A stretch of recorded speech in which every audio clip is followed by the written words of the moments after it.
Here we are celebrating another Women's History Month. We all know women are resilient, brave, intelligent. They are responsible for many things we enjoy today. A song we hear that they wrote, a song we've heard them sing, liberties we have because of them, and even features on today's telephones. This week is another great woman. Are you ready? Barbara Louise Smith, a world-renowned mezzo-soprano, was born in Cass County, Texas on August 11, 1937. She later took her father's first name for her professional career. She was the youngest of 5 children.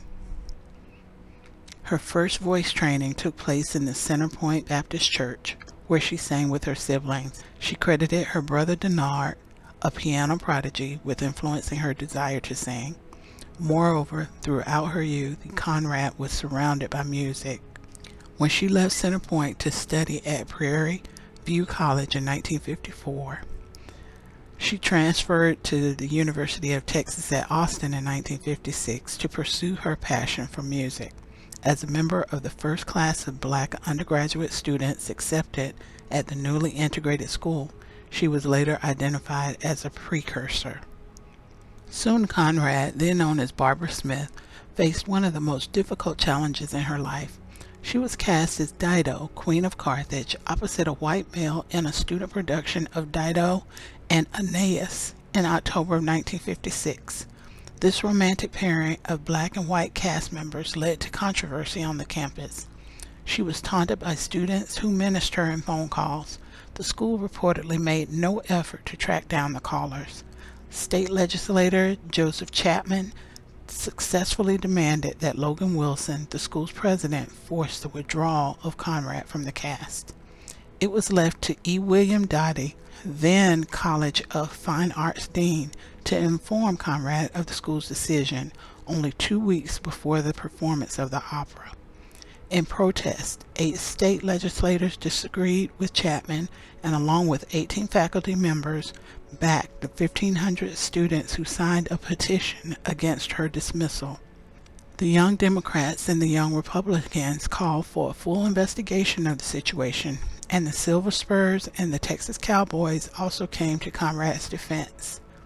The May 8, 1957 edition of the Daily Texan covered her removal from the opera, and a front-page story headlined, "Negro Girl Withdrawn from UT Opera Cast."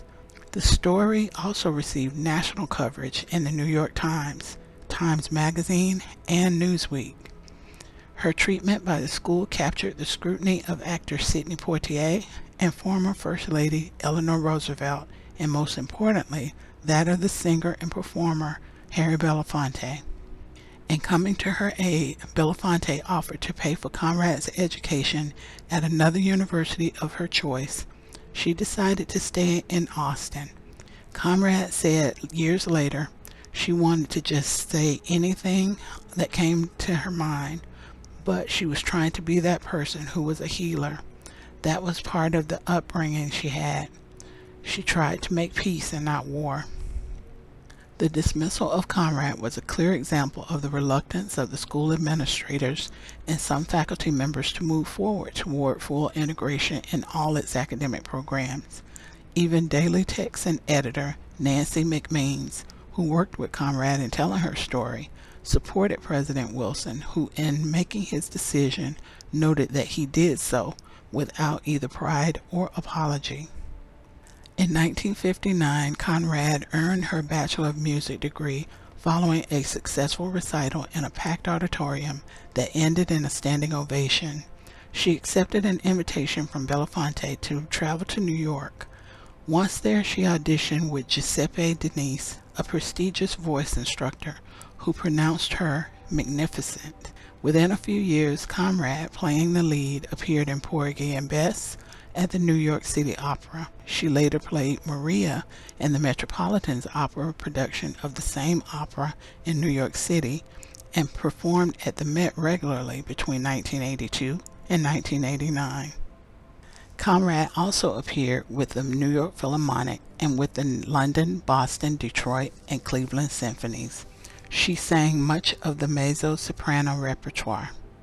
She undertook roles with the Vienna State Opera, the Teatro Nacional de Venezuela, the Houston Grand Opera, and the Pittsburgh Opera.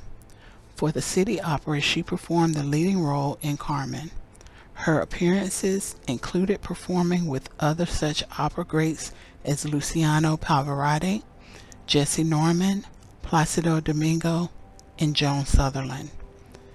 Other notable performances including her appearance at the White House in 1988 for the occasion of Lady Bird Johnson's 75th birthday, singing for Pope John Paul II during his American tour in 1995, and singing as part of the dedication festivities for the Dr. Martin Luther King Jr. Memorial in Washington, D.C. in 2011. Even as Conrad gained international acclaim, she stayed away from her alma mater in Austin. In 1984, then University of Texas at Austin president Peter Flawn persuaded Conrad to return in an effort to apologize and to recognize her extraordinary accomplishments. Flawn's efforts proved successful. She remained deeply involved with the school for the rest of her life. She offered master classes at the Butler School of Music and was the subject of Briscoe Center's documentary When I Rise, the story of Barbara Smith Conrad. The film was premiered at the 2010 South by Southwest Film Festival and was broadcast in 2011 on Independent Lens, a PBS series. The film, a fuller telling of Conrad's life, received many awards, including the Social Justice Award for Documentary Film at the Santa Barbara International Film Festival and the Silver Hugo Television Award in Chicago. In 2009, the Texas legislature recognized her with a resolution passed by both chambers. At the event marking this public acknowledgement, Conrad performed in the rotunda of the state capitol. Conrad placed her papers at the Dolph Briscoe Center for American History. The collection dates from 1937 to 2017. The entire span of her life included are correspondence, programs, reviews, video recordings, and other documentation of her operatic career. On May 22, 2017, Barbara Louise Smith Conrad died at the age of 79 of Alzheimer-related complications in Edison, New Jersey.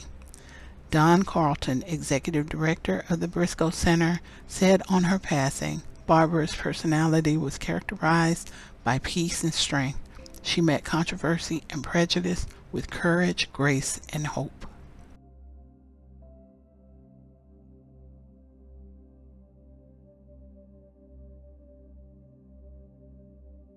I appreciate you staying to the end of the video. I hope to see you next week for our final installment of Outstanding Women in History. While you await next week's episode, why not check out a couple of videos from these two amazing women in history? They should be popping up on your screen at any moment. There they go. See you next week. Be safe out there. Bye for now.